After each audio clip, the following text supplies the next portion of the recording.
이제 우리가 이렇게 얻어낸 것을 가지고서 몇 가지 예제를 풀어볼게요. 우리 일상생활과 관련이 있는 문제들을 풀어보겠습니다. 우선 아까 제가 힘을 이야기했는데 힘에는 4종류가 있다는 것이 알려져 있어요. 중력, 전자기력, 양력, 강력. 이 중에 양력, 강력을 합쳐서 핵력이라고 부르는데 일상생활에서는 보기 힘든 힘이에요. 여러분이 이 힘을 보시고 싶으시면 원자폭탄이 터지거나 원자력 발전이 일어나는 곳에 가셔야 돼요. 태양을 봐도 괜찮아요. 태양 안에서 일어나는 반응이 바로 이 핵반응입니다. 이것을 제외한 여러분 주위에서 속도가 변하는 현상은 대부분 다 중력과 전자기력 때문이라는 것이죠. 아까 제가 중력은 보여드렸죠. 또 보여드릴까요? 아니죠. 물체가 낙하하는 것은 처음에 속도가 0인 등속 운동으로 있었는데 손을 놓는 순간 속도가 변하기 시작하는 이유는 중력 때문입니다. 자, 이런 식으로 세상을 보는 게 물리학자예요. 자, 하지만 여러분은 제가 이 리모컨이 있는데 리모컨을 이용해서 멀리 있는 그 텔레비전이나 컴퓨터를 끄거나 켤 수 있다는 걸 아시잖아요. 이것도 역시 어떤 힘이 작용하는 거예요. 멈춰있던 컴퓨터가 움직이기 시작하거나 텔레비전이 움직이기 시작하는 거니까 이건 무슨 힘일까요? 중력은 아니에요. 중력으로 한다는 얘기는 이걸 이렇게 집어 던져야 되죠. 네, 전자기력입니다. 실제 우리 주위에서 일어나는 대부분의 일은 다 전자기력 때문에 일어나는 거죠.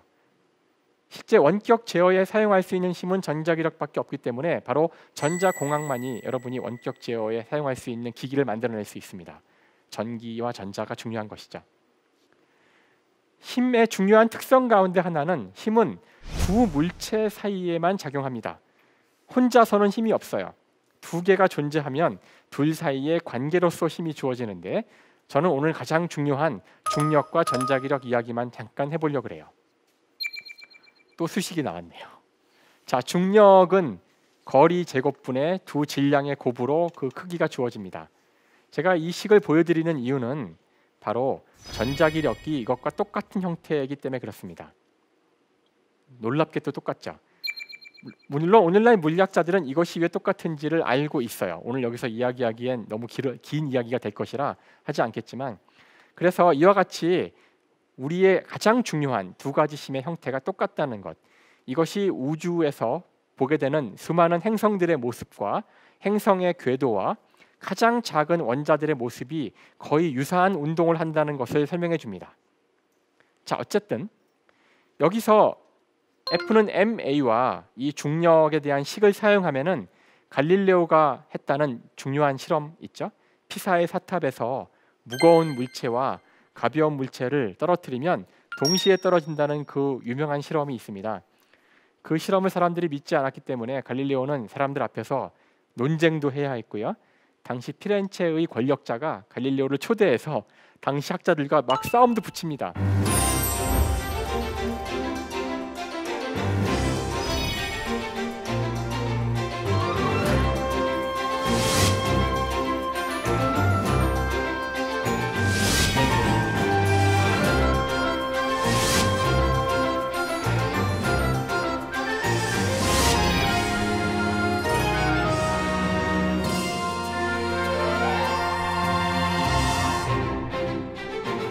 자, 이 식의 왼쪽은 F는 ma에서 ma를 쓴 겁니다.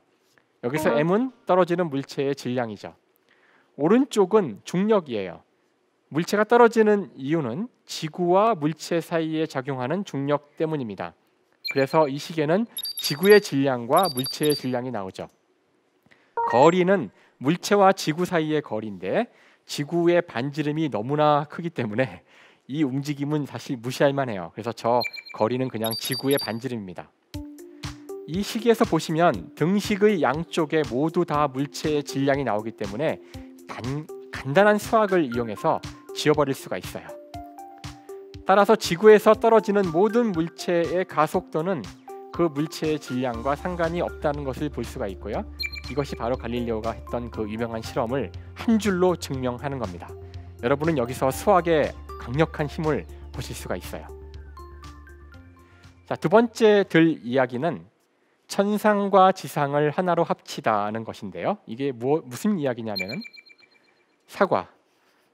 사과를 보면 떠오르는 물리학자가 누구세요?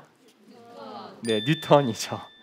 뉴턴은 떨어지는 사과를 보고 중력을 이해했다고 하는데 사실 뉴턴의 질문은 이거였어요. 사과는 떨어지는데 달은 왜 안 떨어지나? 그렇죠? 답 혹시 아세요? 뉴턴이 살던 시대에 당연히 그 정도 질문에 대한 답은 있었어요. 그 누군가 물어보지 않았을까요? 달이 왜 안 떨어지지? 별은 왜 안 떨어지지? 자, 그에 대한 답은 위대한 철학자였던 아리스토텔레스가 한 답입니다. 아리스토텔레스는 우주를 둘로 나누죠. 지상의 세계와 천상의 세계. 지상의 세계에서는 물체가 땅으로 떨어집니다. 하지만 천상의 세계에서는 고대 그리스인들이 이야기했던 완벽한, 멈추지도 않고 완벽한 원궤도를 완벽한 구형의 물체들이 움직이는 그런 세상입니다. 이렇게 세상을 둘로 나눈 것이죠. 달은 천상의 물체예요. 사과는 지상의 물체입니다. 그러니까 사과는 떨어지고 달은 안 떨어지는 거예요. 아주 나름 나쁘지 않은 설명이고요. 반박하기 어렵습니다. 근데 뉴턴이 왜 그러면 이런 좋은 답이 있는데 달이 안 떨어지는지를 물었을까요? 그것은 바로 이 그림 때문이죠. 이 그림은 갈릴레오가 스케치한 겁니다. 갈릴레오가 위대한 발견을 할 수 있었던 이유는 그에게 망원경이 있었기 때문이에요. 망원경을 최초로 만든 사람은 갈릴레오가 아니었지만 갈릴레오는 망원경을 이용해서 하늘을 본 최초의 과학자입니다. 하늘을 보니까 그전에는 보지 못했던 많은 것들이 보였는데 그 중에 하나가 이 그림이고요. 이 그림은 달의 모습을 스케치한 겁니다. 자, 이 그림을 딱 보시는 순간 어떤 생각이 드시나요? 어라라? 달이 돌덩어리네? 달은 완벽한 구형이어야 돼요. 그렇죠? 그리스 시대의 사람들 말에 따르면 완벽한 도형입니다. 하지만 실제 망원경으로 본 달의 모습은 돌덩어리였어요. 자, 이제는 질문이 나오는 거죠. 달은 돌덩어리인데 왜 안 떨어질까요? 여기서 뉴턴은 한 번 도약을 합니다. 달은 떨어져야죠. 돌이니까. 근데 왜 안 떨어지죠?